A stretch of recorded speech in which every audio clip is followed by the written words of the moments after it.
একটা বিচার না হলে এরা আসলে কখনো মানুষ হবে না। আসিয়া যে মারা গেল, আসিয়াকে মারা আসিয়া বিচারটা সরকারের বিচার হয়ে যেত তাহলে কিন্তু তারপর আর এই ঘটনাগুলো যেটা আবার শেখপুরে ঘটেছে, মবেশিয়ে ঘটেছে, এরকম 8 বছরের বাচ্চাদের, বয়স্ক মানুষও এরকম মারা গেছে, কুমিল্লাতে একজন মেরে ফেলেছে, মেরে ফেলেছে।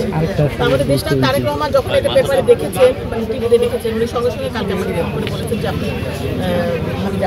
বলেন যে আমি আমাদের পাশে আছি। আমাদের চেয়ারম্যান তামান্নার পাশে আছে, তামান্নার পরিবারের পাশে, সেজন্য আমরা আসতে এসেছি। আমাদের গিয়াস ভাই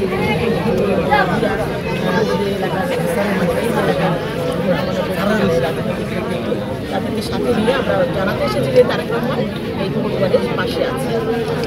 আমাদের দেশ কিন্তু খালেদা জিয়াও শিখিয়েছেন যেখানেই নারী নির্যাতন সেখানে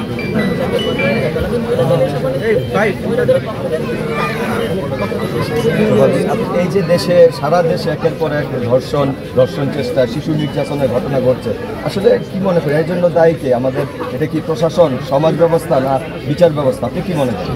আমি মনে করি এর জন্য দায়ী সময় 17 বছরে যেটা হয়েছে আগে শুনেছি গণধর্ষণ করার পরে কোনো বিচার হয় না, বিচার তো সেই জন্য কিন্তু এগুলো বেড়ে গেছে দিনে। আপনারা দেখেছেন যে নারায়ণগঞ্জে রিমার স্বামী মনিরকে কিভাবে ফাঁসি দিয়েছিল আমাদের দেশ নীতি খালেদা জিয়ার তাৎক্ষণিকভাবে। সেই রকম বিচার যদি দুই একটা হতো আছে না, যদি করতে পারতো তাহলে তো এরকম হতো না।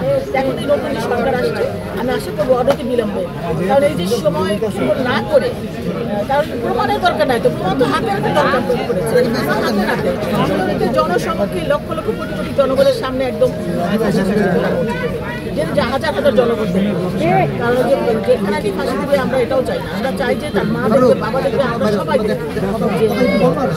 মানে দেশের বিচার ব্যবস্থা আরো অবশ্যই উচিত।